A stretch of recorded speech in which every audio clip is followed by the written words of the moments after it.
Estamos entrevistando al doctor Víctor Prado Saldarriaga, presidente del Poder Judicial y de la Comisión de Alto Nivel contra la Corrupción. Usted había propuesto hace pocos días que se concedieran poderes excepcionales durante 90 días a la Sala Plena para cumplir funciones que debía cumplir el Consejo Nacional de la Magistratura, que ha quedado de facto disuelto temporalmente. ¿En qué situación está esa propuesta después de la iniciativa lanzada ayer por Daniel Salaverry? Bueno, son dos aspectos paralelos y que pueden coyunturalmente ser complementarios. Lo que pide la Sala Plena a través del proyecto de ley que con carácter de urgencia remitió al Congreso hace unos días, es que se le faculte a poder tomar decisiones de apartamiento de aquellos jueces supremos, sean titulares o provisionales, o de los integrantes del Consejo Ejecutivo, a los cuales no puede procesar la OCMA, a los cuales no puede suspender este mismo organismo, si es que incurren en conductas disfuncionales graves, llámese imputación de delitos, llámese graves hechos que le desmerecen en el concepto público, podamos apartarlos hasta por un periodo de 90 días, en el entendido que en esos 90 días habrá pues la actuación de los órganos competentes, Fiscalía de la Nación y Congreso de la República. De momento estamos impedidos. Yo todos los días tengo que firmar oficios pidiendo destitución de jueces, pero que van al Consejo de la Magistratura, donde hay un funcionario, pero que los tendrá allí hasta que esto se reconstituya. Y mientras tanto, los magistrados siguen en actividad, lo cual para nosotros es bastante poco motivante. Y, por ejemplo, ¿qué casos tiene de destitución? No sé, darme detalles, pero por lo menos cuáles son las faltas cometidas, ¿no? Mayormente están conectados con infracciones ligadas a prácticas de cohecho, ¿no? Es decir, magistrados que han sido, o también a situaciones que han comprometido su imagen social. De acuerdo. ¿No? Entonces, la OCMA lo que puede es solicitar la destitución. La Sala Plena no tiene facultades de hacerlo, entonces soy una especie de mesa de parte, ¿no? Para el Consejo de la Magistratura, que de acuerdo a Constitución, el que debe de hacerlo. Ahora, también se ha anunciado ayer el presidente del Congreso de la República que van a declararse en sesión permanente y que se somete al Pleno la discusión sobre la reforma del Consejo Nacional de la Magistratura. ¿Qué expectativas tienen ustedes? Bueno, nosotros ayer creo que hemos sido de los primeros en emitir también un Twitter donde saludábamos esta decisión que ha de imponer un acelerador necesario a los debates de las comisiones y obviamente al trabajo del Pleno. Se ha anunciado que el 13 comienzan ya estas sesiones permanentes, esperamos pues, siendo un tema de consenso nacional, siendo un tema que ha merecido en las 2 últimas semanas la presentación ante las comisiones de justicia y de constitución de las propuestas de otros sectores que, si bien tienen algunos niveles de discusión sobre la conformación, sobre los requisitos, lo cierto es que todos apuntan a que tenemos que tener en el breve plazo un nuevo Consejo de la Magistratura. Yo vuelvo a reiterar desde aquí la complacencia del Poder Judicial por ese anuncio.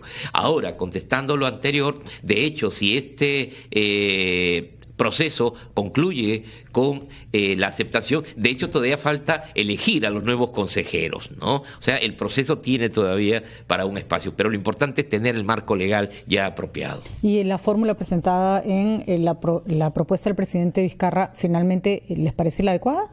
Yo, al hacer la exposición a nombre del Poder Judicial, decíamos que en lo esencial la veíamos pertinente, no tanto en los que van a elegir a los nuevos consejeros como en el perfil que se planteaba de los consejeros. La única observación que hacíamos es que nos parecía exigir que el consejero tenga más de 30 años de ejercicio profesional, era un periodo bastante amplio. Para nosotros, suficiente 20 años. De acuerdo. Doctor Prado, usted ha tenido que tomar posición sobre el informe de la fiscal Sandra Castro, que ha dado cuenta de sus investigaciones fiscales sobre el Callao, en el que se hayan implicado algunos miembros del poder que usted preside. ¿Qué es lo que le corresponde a usted respecto de lo revelado por la fiscal Sandra Castro? Justamente el comunicado que emite la Sala Plena en el punto número 2 trata específicamente de ello. Y lo único que planteamos allí, porque no hay todavía esa posibilidad de adoptar otro tipo de decisiones, es una exhortación abierta, tanto a la Fiscalía como al Congreso, de que decidan en el más breve plazo cuál es la situación de estos magistrados, que si bien aparecen en ese informe fiscal, pues sobre ellos no ha recaído ninguna denuncia constitucional. De momento no hay ninguna denuncia fiscal que les impute un delito, y entonces está en ese espacio la necesidad de definición. Y eso es lo que la Corte Suprema exige. Y paralelamente dice, bueno, y si mientras haces esto, pues danos a nosotros al menos facultades para poder hacer algo. De acuerdo. Por otra parte,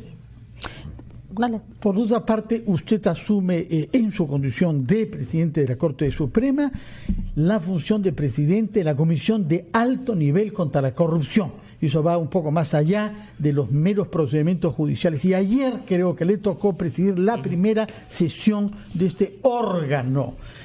Hay un problema, me parece que se ha planteado ayer, puesto que hay algunos miembros de la comisión que usted preside que no quieren que sesione con ustedes el fiscal de la Nación, Pedro González Chávarri. ¿Qué se ha decidido a propósito de eso? Bueno, yo ayer debuté en representación del Poder Judicial ante este organismo. Yo he sido muy crítico de la Comisión de Alto Nivel contra la Corrupción, porque entiendo de que si hubiera cumplido su rol como debiera, pues no hubiéramos llegado a situaciones como la que actualmente tenemos. En el Perú, si algo tenemos en abundancia, son comisiones, donde muchas veces estamos las mismas personas integrándolas. Y eso lo dije en un primer momento. ¿Y por qué está el Poder Judicial? Incluso dije que para muchos de ustedes resultará irónico que sea el Poder Judicial el que dirija y presida la Comisión Anticorrupción, cuando es en este momento uno de los referentes que para la sociedad peruana está marcado justamente con ese estigma de la presencia de la corrupción. Pero también dije es una oportunidad de repensar ideas. Y mi objetivo y propuesta inicial fue la prevención, de que ese sea el espacio natural de esta comisión para poder diferenciarse de otras. Pero luego se suscitó un pedido de uno de los integrantes representativos de la sociedad civil, donde exigía el retiro del Ministerio Público y también el apartamiento de la Fiscalía de la Nación. Este organismo tiene una estructura bastante curiosa, porque hay personas que integran la comisión y son tal vez equivalentes a las oficiales que no pueden votar. Entonces, la votación se reduce a, de acuerdo a su norma, determinados funcionarios. Y son los funcionarios cabeza del sistema. Pero lo curioso es de que ayer no están. Y solamente se encontraba... Por ejemplo, estaba Jenny Vilcatoma, tercera vicepresidente, y no el presidente del Congreso. Exactamente. Había un señor que representaba al Consejo de la Magistratura cuando no hay Consejo de la Magistratura. Había otro funcionario que representaba al presidente del Tribunal Constitucional, pero no estaba el presidente del Tribunal Constitucional. Los únicos funcionarios de acuerdo a la norma, con esa característica de miembros plenos, era el señor presidente del Consejo de Ministros, el ministro de Justicia y su servidor.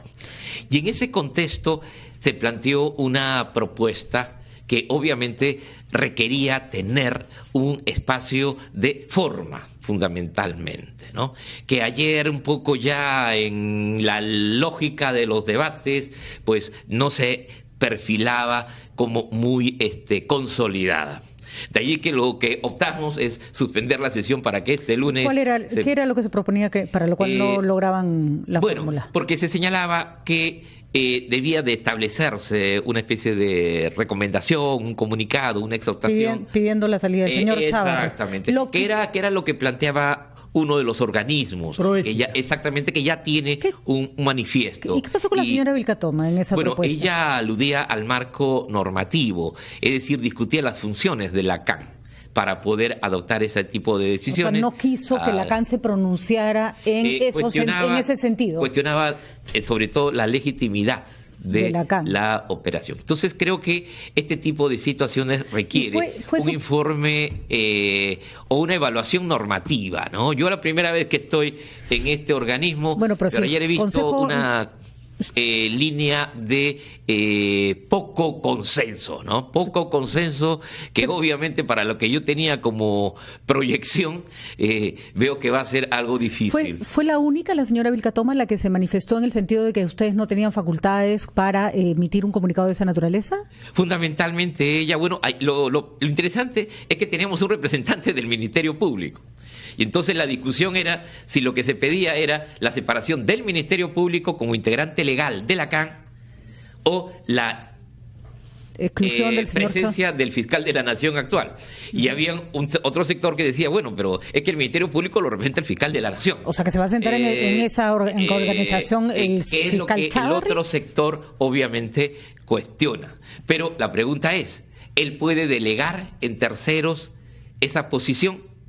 Entonces, allí hay otro punto. ¿Tiene formal. sentido que el Ministerio Público esté presente?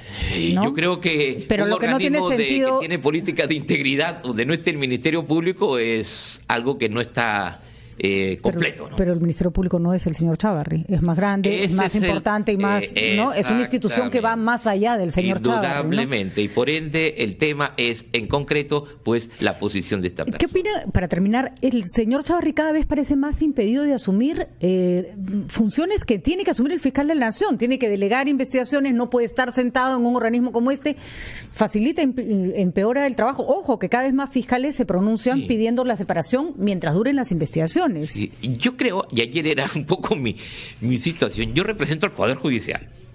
Entonces, el Poder Judicial ha mantenido una posición bastante clara desde mis primeras declaraciones, y es de que el Poder Judicial no mira la paja en ojo ajeno. El Poder Judicial respeta las autonomías de las instituciones. En más de una ocasión hemos dicho que las personas no son las trascendentes, sino las instituciones. Entonces, ayer era la dificultad de cómo conciliar posiciones que hablaban de una persona que hacía identidad con la institución y otros que rechazaban que la institución estuviese allí representada. Muy cómoda posición, ¿no? Porque el ojo ajeno en este caso le permite o no le permite hacer su trabajo al Poder Judicial, ¿no? El Poder Judicial va a tener que trabajar siempre con el Ministerio Público. Muchísimas gracias, doctor Prado. Recordamos que su predecesor renunció cuando no estaba obligado porque se puso en duda. Y es un ejemplo importante. Yo creo que eso fue muy trascendente. Muchas gracias por su presencia acá, señor Víctor Prado Saldarriaga, presidente de la Corte Suprema y del Poder Judicial y de la Comisión de Alto Nivel contra la Corrupción. Que tengan muy buenos días y veremos cómo continúa esta saga el lunes, que sesiona otra vez la Comisión. Muchas gracias.